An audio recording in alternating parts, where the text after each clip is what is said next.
అందరికీ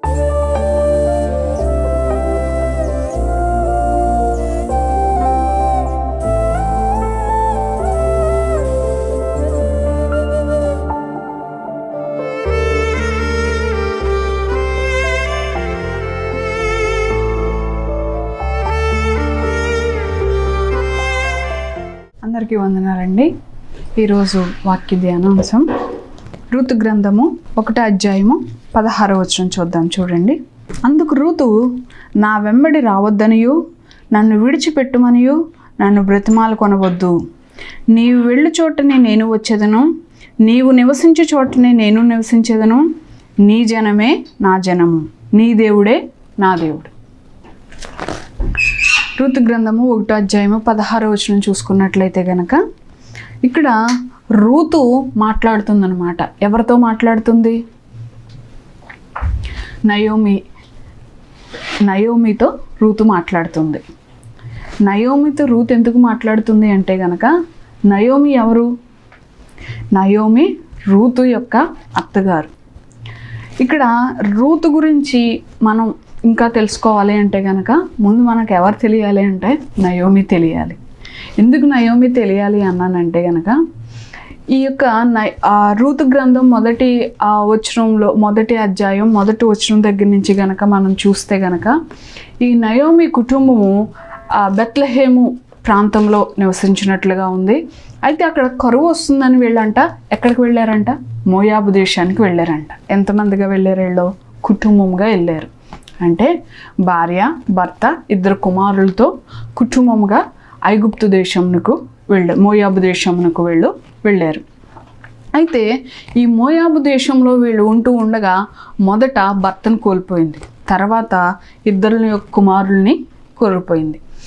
అయితే ఎందుకు కోల్పోయింది అనేది అయితే బైబిల్ గ్రంథంలో రాయబడలేదు. కానీ అంటే దీనికి సంబంధించిన నేను చరిత్ర పుస్తకంలో గనక చూస్తే గనక ఆ దేశంలో యుద్ధం జరిగినప్పుడు ఇంటికి ఒకళ్ళు చొప్పున వెళ్ళి ఆ యుద్ధంలో చనిపోయినట్లుగా వారు ఉండొచ్చు అని చెప్పి అంచనా వేసినట్లుగా అక్కడ చరిత్ర దీని గురించి సంబంధించిన కొంచెం లీడ్ ఇచ్చినట్టుగా మనకు కనిపిస్తూ ఉంటుంది. అంటే ఆ యుద్ధంలో చనిపోవచ్చు, ఆ యుద్ధంలో వెళ్ళి అక్కడ చనిపోవచ్చు అని చెప్పి అక్కడ రాయబడి ఉంది. అలాగే ఇక్కడ ఈ నయోమి కుటుంబం పెనిమిట్టును కోల్పోయింది.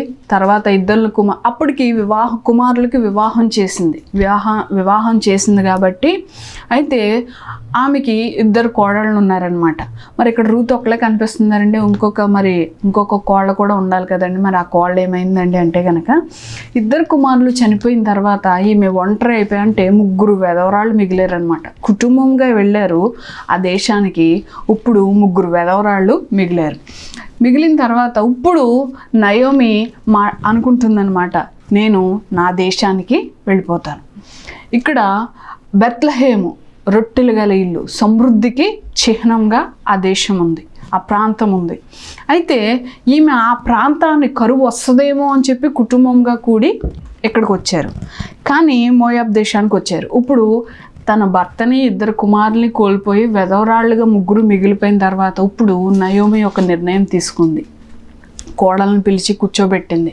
ఇప్పుడు 2 కోడలతో నయోమి మాట్లాడుతుందన్నమాట. ఏమని మాట్లాడుతుందంటే, మీరు మీ తల్లిదండ్రుల దగ్గరికి వెళ్ళిపోండి, నేను నా దేశానికి వెళ్ళిపోతాను. నా దేశం సమృద్ధి గల ప్రాంతం, ఆ ప్రాంతంలో నేను నా జనుల మధ్యలో నేను ఎలాగైనా బ్రతకగలను.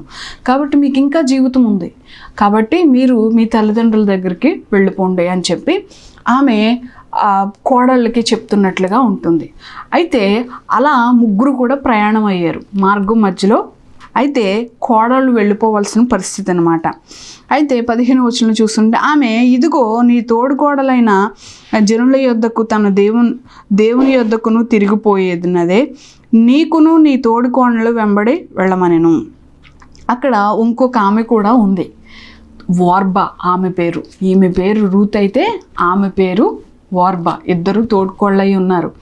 అయితే ఆ మార్గం, వాళ్ళు వెళ్ళాల్సిన మార్గం వచ్చేటప్పటికి అయితే అక్కడ అత్తని ముద్దు పెట్టుకుని అమ్మ మీ స్వజనుల దగ్గరికి మీ తల్లిదండ్రుల దగ్గరికి వెళ్ళిపోమ్మా అన్నప్పుడు ఆమె అత్తని గారిని ముద్దు పెట్టుకుని కౌలించుకుని విడిచి వెళ్ళిపోయినట్టుగా ఉంది. అయితే ఇప్పుడు రూతుకు కూడా అదే చెప్తుందన్నమాట, నీ తోటికోళ్ళు వెళ్ళిపోయినట్లుగా నువ్వు కూడా నీ తల్లిదండ్రుల దగ్గరికి వెళ్ళిపో అని చెప్పి రూతుకు కూడా అదే సమాధానం నయోమి చెప్తుంది. అప్పుడు రూత్ అంటుందన్నమాట, ఈ 16వ వచనం ఇందాక మనం చదివాం కదా, ఈ 16వ వచనం మాట్లాడడానికి గల కారణం ఏమిటి అంటే కనుక ఇప్పుడు నయోమితో రూత్ అంటుంది, ఏమన్నట్టుంది, అందుకు రూతు నీవు నా వెంబడి రావద్దనియు నన్ను విడిచిపెట్టుమనియు నన్ను బ్రతిమాలు కొనవద్దు. నీవు వెళ్ళు చోటనే నేను వచ్చేదను, నీవు నివసించు చోటనే నేను నివసించదను. నీ జనమే నా జనము, నీ దేవుడే నా దేవుడు. ఎంత విశ్వాసంతో కూడిన మాటలు మాట్లాడుతుందో చూసారా రూతు. ఇక్కడ రూతు అన్న మాటకు అర్థం ఏంటంటే స్నేహము, సహవాసము. ఈ రూతు అన్న మాటకు అర్థం ఏంటంట, స్నేహము, సహవాసం. అయితే ఈ రూతు నయోమితో మాట్లాడుతుంది, నువ్వు నన్ను వెళ్ళిపోవని అనొద్దు, ఇక నుంచి నువ్వు ఏ దేశానికైతే వెళ్తావో నేను ఆ దేశానికి వస్తాను, అక్కడున్న నీ జనులు ఎవరో వాళ్ళే నా జనులు, నీ దేవుడే నా దేవుడు. అంటే ఈ మాటలు మాట్లాడడానికి గల కారణం ఏంటి అంటే కనుక నయోమిలో చూసిన విశ్వాసాన్ని బట్టే రూతు ఈ మాటలు మాట్లాడుతుంది. అంటే నయోమి అక్కడికి వచ్చినప్పుడు ఆ దేశంలో కుటుంబంగా వచ్చింది, కానీ కోల్పోయిన తర్వాత నేను మరలా నా దేశానికి, నా జనుల మధ్యకి, నా దేవుని దగ్గరికి నేను వెళ్ళడానికి గల కారణం ఏంటి అంటే ఆమె అనేక ఎత్తుపల్లాలను చూసిన తర్వాత కానీ నా జీవితంలో నా దేవుడు తప్ప కార్యం చేయగలిగిన వాడు ఎవరూ లేరనే పరిపూర్ణ విశ్వాసంతో నయోమి ఉంది కాబట్టే మరలా ఎక్కడికి వెళ్తానంటుంది, నా దేశానికి నేను వెళ్ళిపోతాను అంటుంది. అదే విశ్వాసాన్ని నయోమి జీవితంలోంచి ఎవరు చూడగలిగారు, రూతు కూడా చూడగలిగింది కాబట్టే రూతు కూడా ఇదే మాట మాట్లాడగలుగుతుంది. ఇంకొక విషయం ఏంటంటే ఇక్కడ అత్త కోడల మధ్య మంచి బాండింగ్ కనిపిస్తుంది. ఈ బాండింగు ఈరోజు అత్త కోడల మధ్య ఉందండి. 100 కుటుంబాలు ఉంటే ఇంచుమించు 90 కుటుంబాలు వ్యతిరేక స్వభావంతోనే ఉంటాయి. అత్తకి కోడలు పడదు, ఎక్కడో 10% మాత్రమే రేర్ కాంబినేషన్ అనమాట ఈ అత్త కోడల యొక్క బాండింగ్. మంచి బాండింగ్ అనమాట వీళ్ళ దగ్గర కనిపిస్తుంది. ఇది ఎక్కడెక్కడో కనిపిస్తూ ఉంటుంది, రేర్గా కనిపిస్తుంది. అలాగే వీళ్ళు ఒకరి పట్ల ఒకరు ప్రేమను కలిగి ఉన్నారు, ఒకరి పట్ల ఒకరు బాధ్యత కలిగి ఉన్నారు. ఆ బాధ్యతతోనే ఇక్కడ కోడలికి చెప్తుందనమాట, నువ్వు నా వెనకాల రావడం వల్ల నువ్వు ఇబ్బంది పడవలసి వస్తుంది అక్కడ, కాబట్టి నీ తల్లిదండ్రుల దగ్గరికి వెళ్ళిపో అంటే ఇక్కడ అంటుందన్నమాట. ఇంక నన్ను చాలా క్లియర్గా మాట్లాడుతుంది, నా వెంబడి రావద్దనియు నన్ను విడిచిపెట్టుమనియు నన్ను బ్రతిమాలు కొనవద్దు, నీవు వెళ్ళి చోటకే నేను వచ్చేదను. అసలు నువ్వు మరి అసలు అడగాల్సిన పరిస్థితి లేదు, నన్ను అసలు బ్రతిమాలు పెట్టి నన్ను ఇబ్బంది పెట్టొద్దు. నువ్వు ఎక్కడికి వెళ్తావు నేను అక్కడికే వస్తాను, నువ్వు ఏ జనుల మధ్యలో నివసించాలనుకుంటున్నావు నేను ఆ జనుల మధ్యలో నివసిస్తాను, నీక నుంచి నీ దేవుడే నా దేవుడు. అంటే పరిపూర్ణమైన విశ్వాసంతో మాట్లాడుతున్నట్లుగా ఇక్కడ మనకి రూతు కనిపిస్తుంది. అంటే ఆమె ఒక నిర్ణయాన్ని తీసుకుంది, ఒక డెసిషన్కి ఆమె కట్టుబడి ఉంది. ఏంటి ఆ నిర్ణయం అంటే ఇక నుంచి చావైనా బ్రతుకైనా అది నువ్వెక్కడ ఉంటే నేను అక్కడే ఉంటాను, నీ దేవుడే నా దేవుడు, నీ జనుల మధ్యలోనే నేను నివసిస్తాను, నీ జనులు నా జనులుగా నేను చేసుకోవాల సామర్థ్యాన్ని నేను కలిగి ఉన్నాను అని చెప్పి ఈమె ఒక నిర్ణయం తీసుకుంది. ఆ నిర్ణయానికి కట్టుబడి ఆ నిర్ణయాన్ని గుడ్డ అడుగులు వేస్తున్న వ్యక్తిగా మనకి రూతు కనిపిస్తుంది.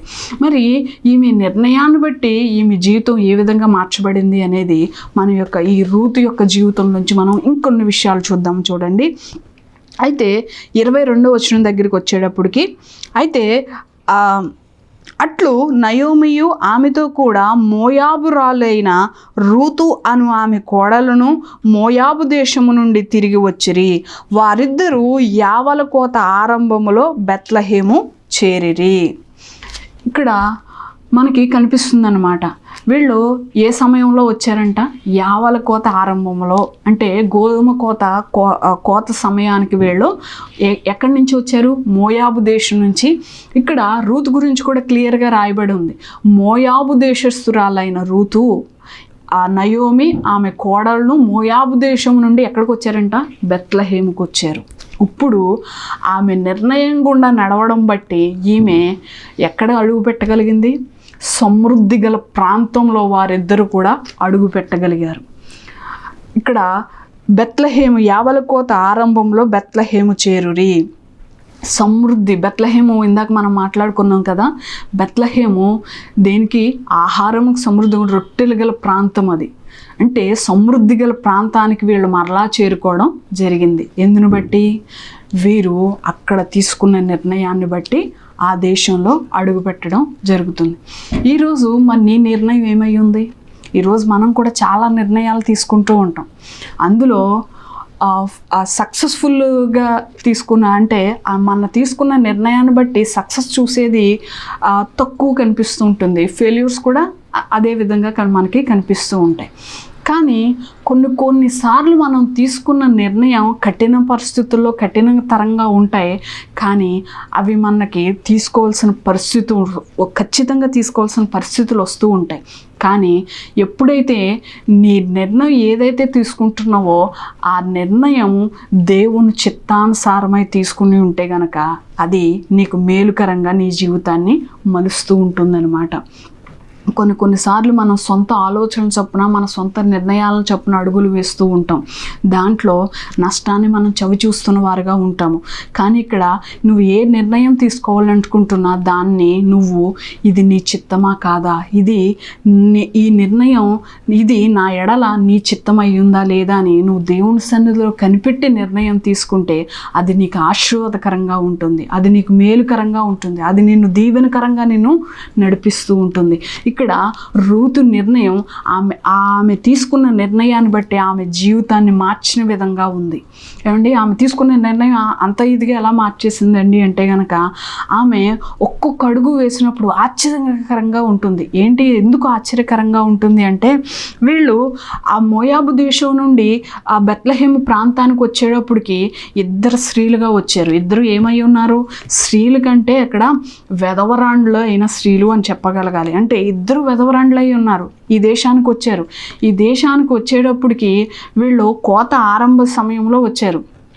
ఇక్కడ ఈ నాటకాల పరిస్థితులకి ఆ నాటకాల పరిస్థితులకి కూడా వ్యత్యాసం చాలా ఉందండి. ఎందుకని అంటే ఇప్పుడున్న సమాజంలో అయితే పెద్ద పట్టించుకునే పరిస్థితులు లేవు. ఎవరి గురించి పట్టించుకునే పరిస్థితులు లేవు. ఈ వెధవరాండ్లు అని చెప్పి ఇలా అని చెప్పి మాట్లాడుకునే అంత పరిస్థితులు లేవు. ఒకవేళ వాళ్ళని ఏ విధంగా అన్నా కూడా వెంటనే వాళ్ళ సమాధానం చెప్పే విధంగా ఉంటున్నారు.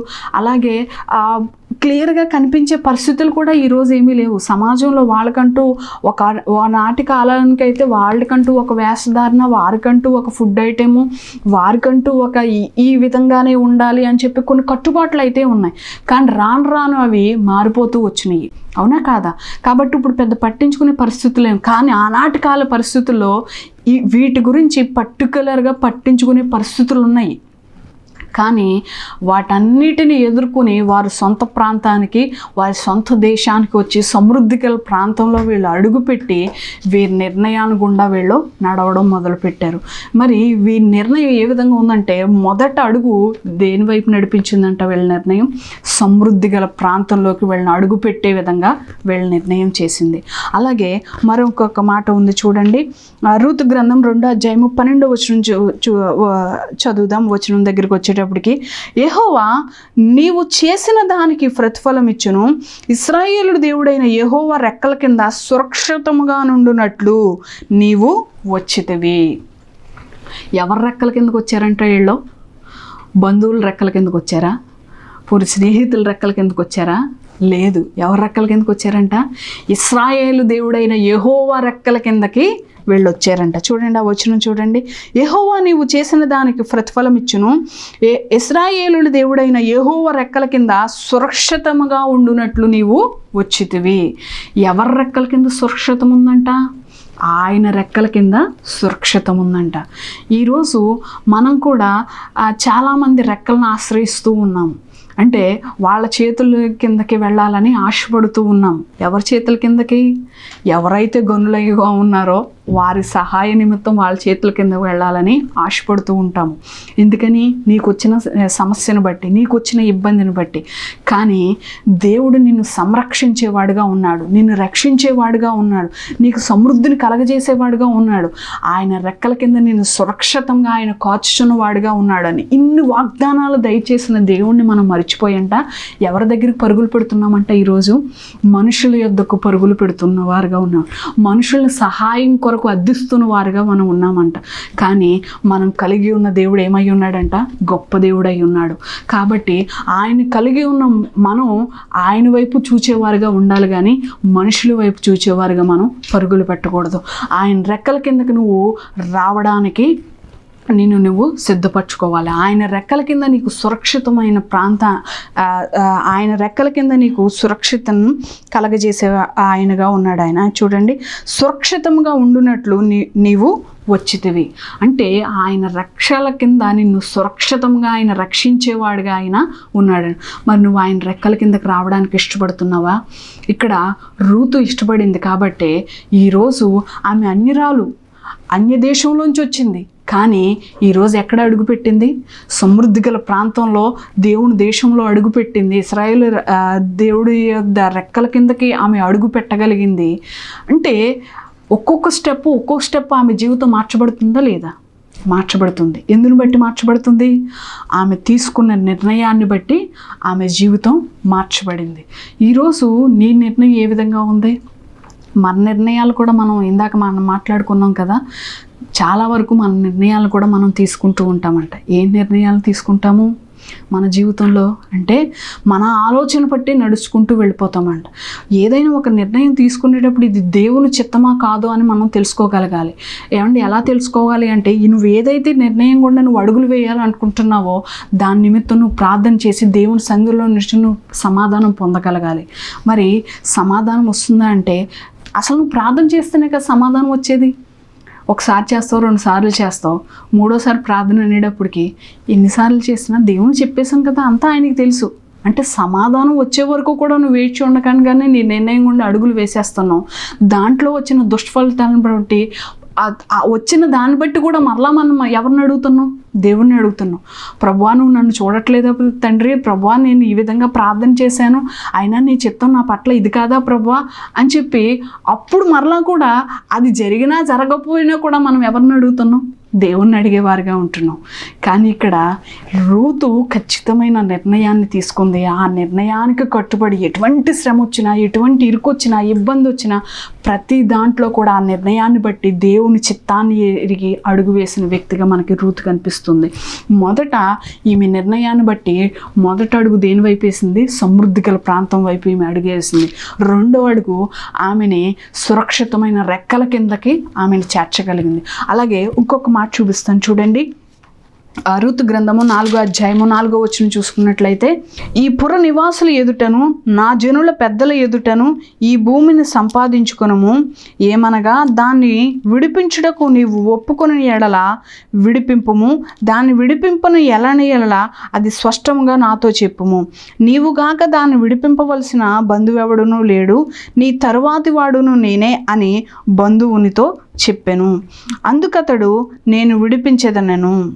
ఇక్కడ బోయాజు మనకి కనిపిస్తూ ఉన్నాడనమాట. ఇక్కడ ఈ 4వ వచనం దగ్గరికి వచ్చేటప్పటికి ఇక్కడ రూతు నిర్ణయం ఆమెకి ఏం చేస్తుందంటే ఇక్కడ విమోచన కలగజేసే విధంగా కనిపిస్తూ ఉందన్నమాట. అంటే ఈమె 4వ వచనం చూసుకుంటే, ఈ పుర నివాసులందరి ఎదుటను నా జనుల పెద్దల ఎదుటను ఈ భూమిని సంపాదించుకునము, ఏమనగా దాన్ని విడిపించుటకు నీవు ఒప్పుకొన్న ఎడలా విడిపింపుము. అంటే విడుదల, విమోచన కలగజేయువాడుగా ఆయన ఉన్నాడనమాట. ఈరోజు మనం కూడా సాదృశ్యంగా చెప్పబడిన మాటలతో ఈరోజు మనం కూడా చాలా వాటితో కట్టబడిన వాళ్ళుగా, లేకపోతే వాటిని విడిపించుకోలేని పరిస్థితుల్లో మనం కూడా ఈరోజు ఉంటున్నాం. కానీ మన జీవితంలో కూడా దేవుడు కార్యాన్ని చేయడానికి సిద్ధంగా ఉన్నాడు. ఆ రోజు రూతు జీవితంలో చేసిన కార్యాన్ని ఈరోజు నీ పట్ల నా పట్ల కూడా చేయడానికి సిద్ధంగా ఉన్నాడు. అయితే మనం దేవుని వైపు చూసినట్లయితే గనక నిన్ను కూడా విమోచించే వాడిగా ఆయన ఉన్నాడనమాట. నీకు విమోచన కలగజేయడానికి ఆయన సిద్ధంగా ఉన్నాడు. ఈరోజు నువ్వు వేటి నుండి విడిపించబడాలని ఆశపడుతున్నావు? ఆమె స్థలం విషయంలో, పొలం విషయంలో విడిపించబడాలని ఆమె ఆశపడింది. ఈరోజు నువ్వు వేటి నుండి విడిపించబడాలని ఆశపడుతున్నావు? నువ్వు విడిపించబడాలని ఆశపడే ఏమిటి అంటే కనుక, ఈరోజు పాపంతో మనం పాలిభాగస్థులం అయిపోతున్నాం. ఆ పాపం నుంచి విడిపించబడాలి. పాపం అనే కట్టుల నుంచి నువ్వు తెంపబడాలి. ఆ పాపం అనే కట్టులు నీ నుంచి తెంపుకుని దేవుని సన్నిధిలో నువ్వు నిలబడగలగాలి. ఈరోజు మన జీవితంలో చిన్న చిన్న వాటి వైపు మనం ఆకర్షితులం అయిపోతున్నాం. ఆకర్షణలో పడిపోయి ఎవరికి దూరం అయిపోతున్నాం? దేవునికి దూరం అయిపోతున్నాం. ఎవరైనా గట్టిగా మాట్లాడితే చిన్న చిన్నవే కదండి అంటున్నాం. చిన్న చిన్నవే దేవుని యొక్క ఆశీర్వాదం రాకుండా అవి అడ్డుపడిపోతున్నవి అని. అయితే ఒక మాట ఉంటుంది, దేవుని యొక్క ఆశీర్వాదం అంట మన దగ్గర రాకుండానంట మన జీవితంలో ఉన్న పాపములే దేవునికి మనకి ఏమై ఉన్నాయంట, అడ్డుగోడలుగా నిలిచి ఉన్నాయి అని దేవుని వాక్యం ఉంది.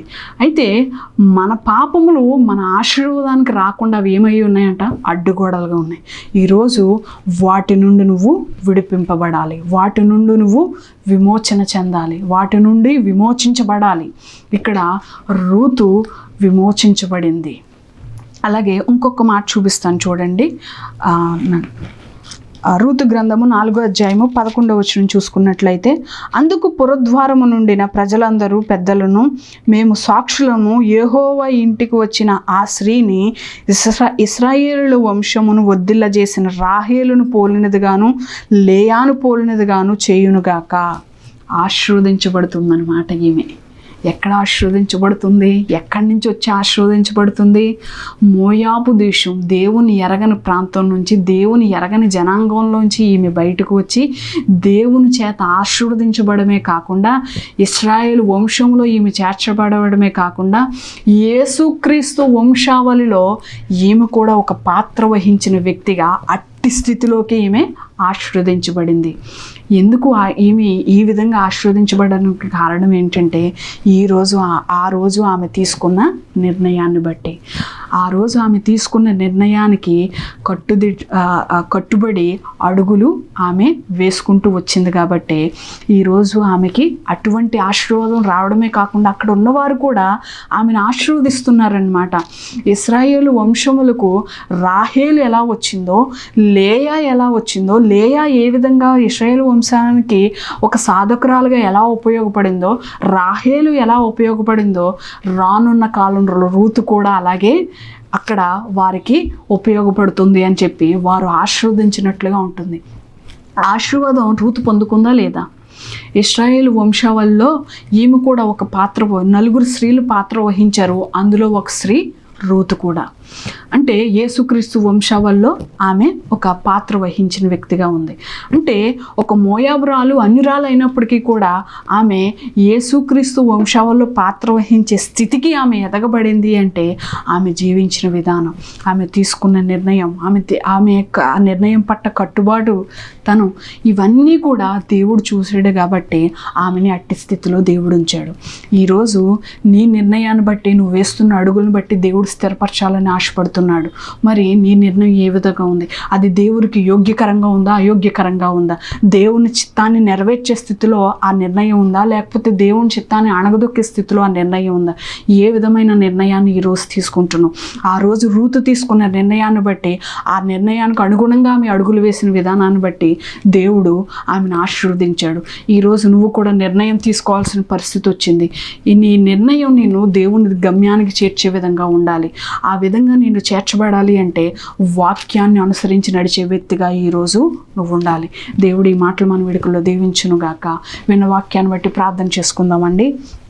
పరిశుద్ధుడమైన దేవా, మహిమ కలిగిన దేవా, మహిమోన్నతుడా, నీకు వందనాలు తండ్రి ప్రభా. రూతును మా ముందుంచి తండ్రి ప్రభా యేసయ్య అనేక మాటల ద్వారా మమ్మల్ని బలపరిచిన విధానాన్ని బట్టి నీకు వందనాలు నాయన. స్తోత్రము తండ్రి ప్రభా. అవును తండ్రి, రూతు తండ్రి ప్రభా ఒక స్త్రీలుగా, ఒక వెధవరాలుగా ఉండి తండ్రి ప్రభా యేసయ్య, అవును తండ్రి, సమాజంలో అనేకమైన గడ్డు పరిస్థితులను ఆమె ఎదుర్కొంటూ తండ్రి ప్రభా వచ్చి తండ్రి ప్రభా నీ యందు భయభక్తులు కలిగిన వ్యక్తిగా ఉండి, నీ యందు విశ్వాసాన్ని కనపరిచిన వ్యక్తిగా ఉండి, అవును తండ్రి తండ్రి ఆమె నిర్ణయాన్ని బట్టి అడుగులు వేసిన విధానాన్ని బట్టి తండ్రి ప్రభా ఒక్కో స్టెప్ తండ్రి ప్రభా ఆమె ఆశీర్వదించి తండ్రి ప్రభా ఒక స్థితిలో ఆమె నిలబెట్టిన విధానాన్ని బట్టి నీకు వందనాలు నాయన. ఈరోజు తండ్రి ప్రభా యేసయ్య ఆనాడు రూతు తీసుకున్న నిర్ణయం లాగానే తండ్రి ఈరోజు మా జీవితాల్లో కూడా మీరు నిర్ణయాలను తీసుకోవాలని ఆశపడుతున్నాము తండ్రి ప్రభా. ఆ నిర్ణయాలు తండ్రి ప్రభా నీ చిత్తమై ఉన్నవో కాదో మేము తెలుసుకుని ఆ నిర్ణయాలను కూడా అడుగులు వేసే అట్టి కృపను మాకు దయచేయమని అడుగుచున్నాము తండ్రి ప్రభా యేసయ్య. అవును తండ్రి ప్రభా యేసయ్య, ఏమైనప్పటికీ తండ్రి నీ చిత్తాన్ని అనుసరించి తండ్రి ప్రభా నీ యందు భయభక్తులు కలిగి తండ్రి ప్రభా యేసయ్య, నీ యందు విశ్వాసాన్ని కలిగి తండ్రి ప్రభా యేసయ్య మా నిర్ణయాలకు తండ్రి అనుగుణంగా అడుగులు వేసి తండ్రి నీ ఆశీర్వాదాన్ని పొందుకునే అట్టి కృపను మాకు దయచేయమని యేసు నామమున అడుగుచున్నాం తండ్రి. ఆమేన్. అందరికీ వందనాలమ్మా.